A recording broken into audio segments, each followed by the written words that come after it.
Hi, it's the blind lady, Karen. I am on day 3 of my stay at Leader Docs for the Blind in Rochester Hills, Michigan. That's just a little bit outside of Detroit. Today is day 3, like I said, and today me and my trainer were supposed to go into Detroit, but apparently the area that he wanted to take me to work on, they were doing some road construction. We had some stuff later this afternoon that we were scheduled for, and Garrett did not want us to be late and me end up having to miss the other things. So maybe down to Detroit tomorrow. Today we did crossing roads that do not have sidewalks. We practiced that quite a bit. We also did some more orienting and with and without electronics, without technology. I've been using Lazarillo, and it works fairly well. There are some places in town that are kind of a dead zone. So we were doing that, and then I was also doing crossings and doing routes that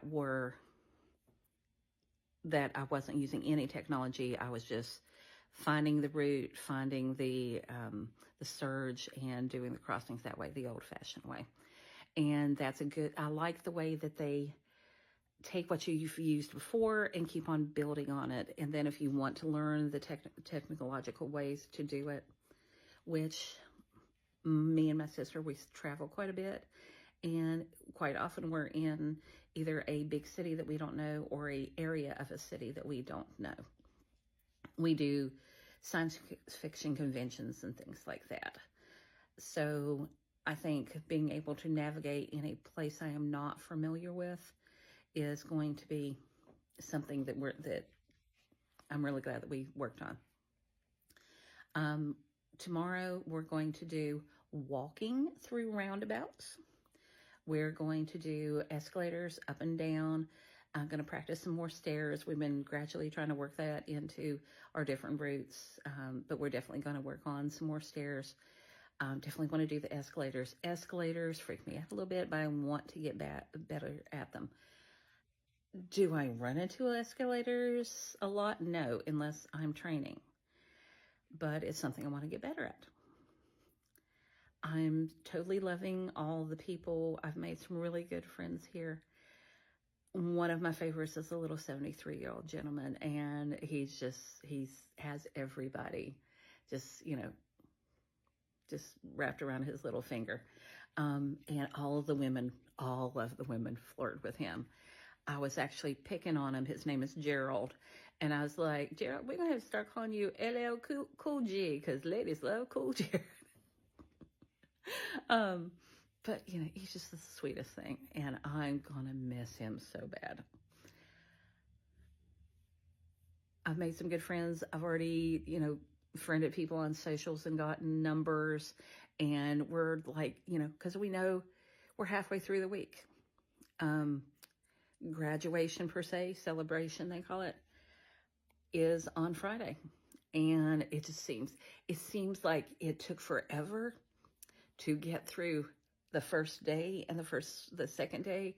And then they were throwing all the things. And now we're just doing stuff super confidently.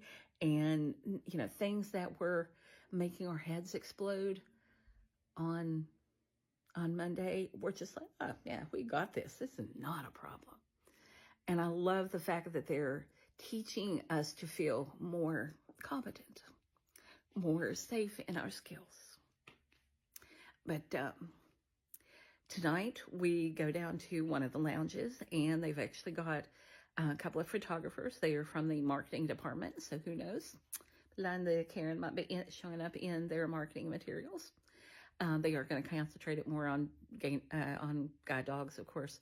But yeah, they're very well going to have us in their marketing stuff too. That's one of the things they ask you to sign.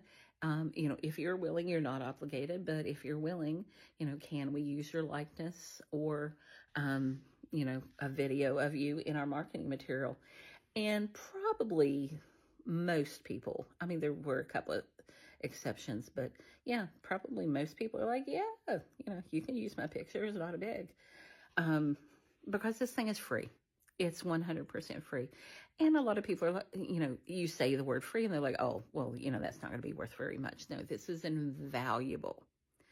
And they pay for you to get to the airport, to all of your flights, all of your connections. Nothing costs anything while you're here unless you go to the gift shop and buy a t-shirt or a sweatshirt or something like that, or if you go into town and do some shopping. But the stuff at Leader Dogs, the only thing that I've paid for is there's a little vending machine down at the end of the building that sells ice cream bars, and I am going to go down before I leave and buy myself an ice cream bar. But everybody is so sweet, and they're on top of things, and they're making sure that you need to be where you need to be. I'm incredibly happy. I am incredibly happy here. And I've already, I've been saying, yeah, you don't think about that guide dog. Oh, heck yeah, I am coming back for a guide dog. In fact, I was already asking my O&M instructor, I'm like, listen, I live in the mountains. We are not supposed to have an easy winter. And, well, honestly, I'm going to start filming my videos. And he said that he would get me a copy of what they're looking in the videos. Because he's like, oh, heck yeah. If it's going to be 10 degrees, 0, -10, yeah, start your filming now. And I'll go over with you what you need to do in your videos. But everything, I know it's like a broken record. I don't know. I keep on saying it. But everyone is so sweet and smart and competent and selfless. Today we went to, they call it Puppy Land. It is the Canine Development Center. And we got to tour the facility, everything from this is where they're whelped, this is where the puppies live, this is where they're trained, they stay here from this age to this age. When they come back from here, they do this, and they literally walked us through the entire building. They built it a few years ago. It is literally a $15 million building, and it's everything from there are separate air circulators from the female mothers to the male fathers, so that the smell of the opposite dog doesn't, keep them, all riled up.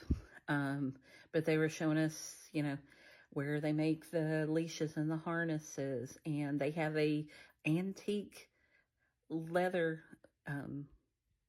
sewing machine, and volunteers hand make every single harness that you get here. Everyone has been incredibly accommodating.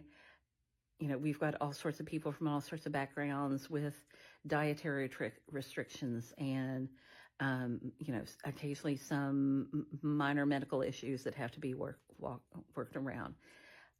Volunteers go, they work a couple of days and then they're off, and so they work around people's other schedules. But it's like I'm making friends with the volunteers. They're fabulous people. There's a couple in the Canine Development Center, and they've been volunteering here for 30 years. How many organizations keep a volunteer, let alone a couple, for 30 years? But in a few minutes, I'm going to go down and, going to be meeting with the marketing department and, getting my picture taken, and the people with the puppies are going to have their, like a graduation picture. And then, more training tomorrow, and Friday is graduation. It's a big party at the end. The guide dog clients, the dog handler clients, there's a big celebration because they've been here for 3 weeks. I've only been here, I'm only scheduled to be here for literally just 5 days. They've been here for 3 weeks, and they've been away from their work. They've been away from their families and their kids and everything. And everybody's they're very torn because, yes, they've been here for almost a month and working hard every single day, weekends off. But they've been here for 3 weeks, and everybody's kind of saying the thing. I've been here for 3 weeks, and it's been a long, long, tough 3 weeks, and I can't wait to go home, but part of me hates to leave here. And I think that kind of sums them up. Leader Dogs for the Blind, leaderdogs.org. If you think you need the training, apply. You will not regret it.